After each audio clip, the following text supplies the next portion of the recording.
میری امی کو غلط عادتوں کی لت لگ چکی تھی اور وہ روز رات کو نئے مرد کے ساتھ گھر میں داخل ہوتی، پھر وہ اپنے کمرے میں چلی جاتی۔ وہ مرد بھی صبح فجر سے پہلے پہلے ہمارے گھر سے نکل جاتا، اور پھر میں جب اپنی امی سے پوچھتا کہ آپ دونوں کمرے میں کیا کر رہے تھے، تو میری امی مجھے یہ کہہ کے ٹال دیتی تھی کہ وہ انکل تو ہمارا دور کا رشتہ دار تھا۔ حالانکہ سب رشتہ داروں کو میں جانتا تھا۔ ایک دن تو حد ہی ہو گئی، میری امی ہمارے ہی محلے کے خراب آدمی کو لے آئی، جس کو پورا محلہ سب جانتے تھے کہ یہ آدمی عورتوں کا شوقین ہے۔ اور پھر میں نے بھی آج سوچ لیا تھا کہ آج دونوں کو اس حالت میں پکڑ کر رہوں گا۔ پھر جیسی رات کے 3 بجے تو میں اپنی امی کے کمرے میں گھسا تو اندر کا منظر دیکھ کے میرے پیروں تلے زمین ہی نکل گئی۔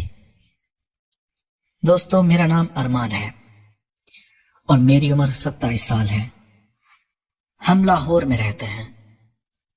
ہمارا گھر ایک بہت بڑی حویلی نما تھا، کیونکہ میرے ابا بہت بڑے رئیس تھے، لیکن اب وہ اس دنیا میں نہیں تھے۔ اتنی بڑی حویلی میں میری ماں اور میں اکیلے رہتے تھے، اور باقی صرف ہمارے نوکر۔ میری ماں کی عمر 46 سال ہے، لیکن انہوں نے اپنا اچھے سے خیال رکھا ہوا ہے، اسی لیے وہ اپنی عمر سے بہت چھوٹی نظر آتی ہیں۔ اور ہماری بہت زیادہ زمینیں تھی، جہاں سے ہمیں سال کے سال پیسہ آتا تھا، جس سے ہمارے گھر کا گزر بسر چلتا تھا۔ اور کوئی چھوٹا پیسہ نہیں آتا تھا، کروڑوں میں آتا تھا۔ ہم انہی پیسوں سے اپنا بھی نظام چلاتے اور نوکروں کو تنخواہیں بھی دیتے۔ جو بھی زندگی کے معاملات تھے انہی میں حل کرتے، اور اس کے باوجود بھی کافی رقم بچ بھی جاتی تھی۔ شروع میں تو مجھے پریشانی نہیں تھی، اور نہ ہی مجھے پتا تھا کہ ہماری زمینیں کہاں کہاں ہیں اور کہاں کہاں سے پیسہ آتا ہے، اور کس طرح ہم نے پیسہ استعمال کرنا ہے۔ لیکن میں اپنے ماں باپ کی اکلوتی اولاد تھا۔ میرے ابو انتقال کر گئے تھے۔ میرے ابا بہت بڑے رئیس تھے، ان کے لاہور میں بہت سارے تعلقات تھے۔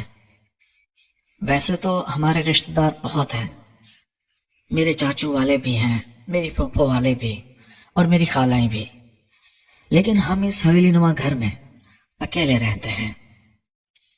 اور ہمارے کچھ بھروسے کے ملازمین، اور ان ملازمین کو ہم نے الگ کوارٹر دیے ہوئے ہیں، وہ بھی اپنی فیملی کے ساتھ رہتے ہیں۔ ہمارے گھر میں بچوں کی چہل قدمیاں بھی رہتی ہیں۔ ہمارے ملازموں کے بچے، ان کا حویلی کے اندر آنا سختی سے منع تھا، اسی لیے ہمیں اکیلے پن سے خوف نہیں آتا تھا۔ جس دن میرے ابا کا انتقال ہوا، مجھے آج بھی وہ دن اچھی طرح یاد ہے۔ میری امی پھوٹ پھوٹ کر روئی تھی، وہ بار بار بے ہوش ہو جاتی تھی، کیونکہ میری امی میرے ابو سے بہت محبت کرتی تھی۔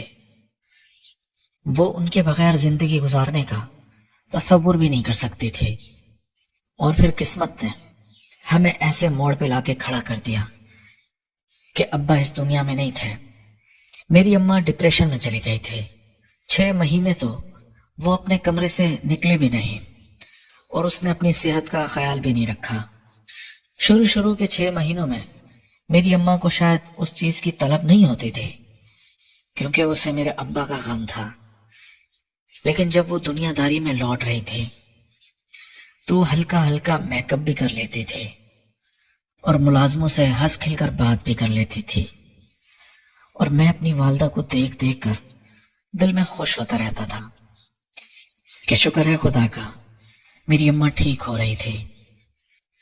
زندگی اسی طرح چل رہی تھی، اور مجھے اب ساری سمجھ آ گئی تھی کہ ہماری زمینیں کہاں کہاں پہ ہیں، ہمارے ملازمین کتنے ہیں، اور وہ سارا پیسہ اب میرے پاس آتا تھا۔ میں گھر کی ذمہ داریوں میں بہت مصروف ہو گیا، تو میں نے اپنی والدہ پہ دھیان ہی نہیں دیا، حالانکہ مجھے یہ سوچنا چاہیے تھا کہ میری امی ابھی جوان ہیں، خوبصورت ہیں۔ میرے ابا اگر اس دنیا سے چلے گئے ہیں تو میں اپنی والدہ سے پوچھوں کیا وہ دوسری شادی کرنا چاہتی ہیں، لیکن گھر کی ذمہ داریوں میں یہ میرے ذہن سے نکل گیا۔ رات کا کھانا میں اور میری ماں اکثر ساتھ کھاتے تھے اور کچھ دیر بیٹھ کے باتیں بھی کر لیتے تھے۔ جب میری ماں مجھ سے باتیں کرتی تھی تو مجھے یہ محسوس ہوتا تھا کہ شاید وہ دن بھر بور ہوتی ہیں، اس لیے ان کا دل کرتا ہے میرے ساتھ باتیں کرنے کو۔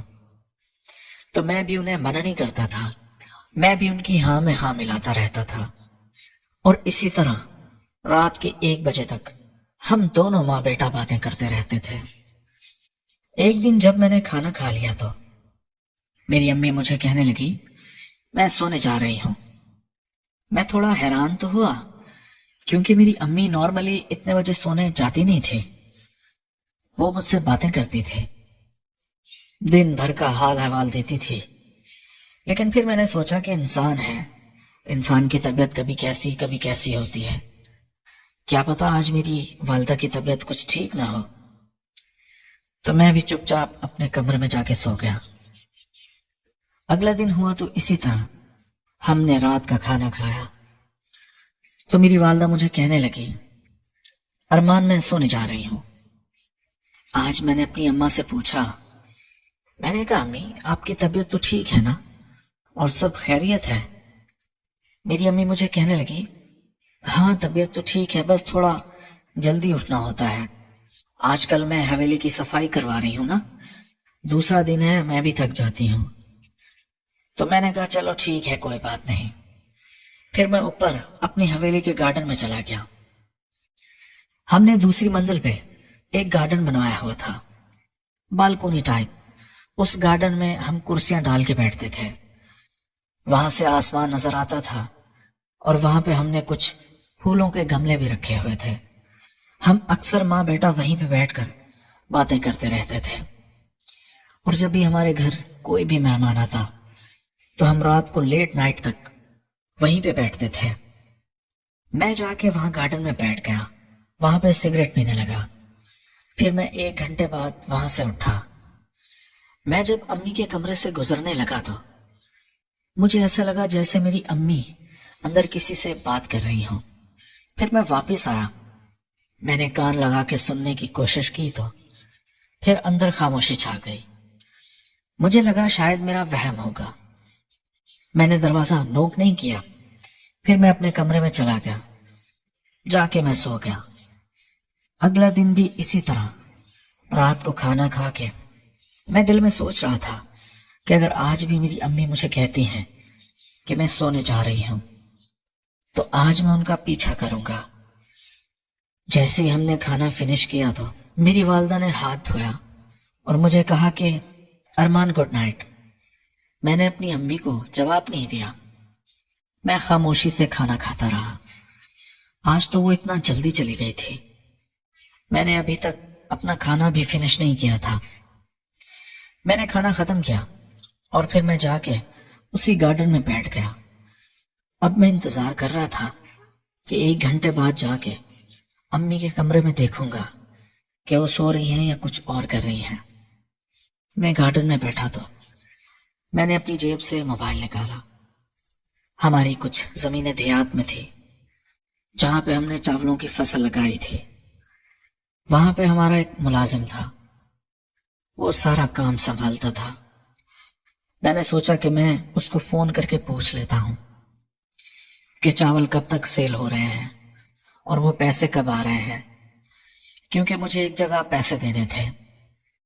میں نے 2 کروڑ روپے کی اپنی نیو گاڑی لی تھی، اس کے کچھ پیسے رک گئے تھے۔ شو روم والا ہمارا جاننے والا تھا تو اس نے بھی زیادہ زور نہیں دیا، میں اسے 1 کروڑ 20 لاکھ دے چکا تھا۔ پھر میں نے اس کو فون کیا، دعا سلام کرنے کے بعد میں نے پوچھا سنائے ہماری کھیتی کیسی چل رہی ہے؟ وہ مجھے کہنے لگا ارمان صاحب بہت اچھی فصل ہوئی ہے، بس کٹائی چالو ہے، کچھ دنوں میں ہم سیل کر دیں گے اور پھر میں آپ کو بتاتا ہوں۔ تو میں نے اسے کہا کہ ٹھیک ہے، جلدی سیل کرو اور پیسے میرے اکاؤنٹ میں جمع کروا دو، میرے کام آتے ہیں۔ وہ کہنے لگا ٹھیک ہے، اور پھر میں نے اس کا فون بند کر دیا۔ میں نے اپنی ایک دوست کو فون کیا۔ جب انسان کے پاس اتنا پیسہ آتا ہے تو کچھ وہ برے شوق بھی پال لیتا ہے۔ ان میں سے ایک برا شوق مجھے بھی تھا، عورتوں کا۔ لیکن ایسا نہیں تھا کہ میں بازار کی لڑکیوں سے تعلقات رکھتا۔ میں کوئی ایک لڑکی ڈھونڈ لیتا تھا اور اسے ایسے ہی رکھتا تھا، اور اس کے گھر کا سارا خرچ اٹھاتا تھا، ان کی مدد کرتا تھا۔ وہ بدلے میں میری ضرورت کا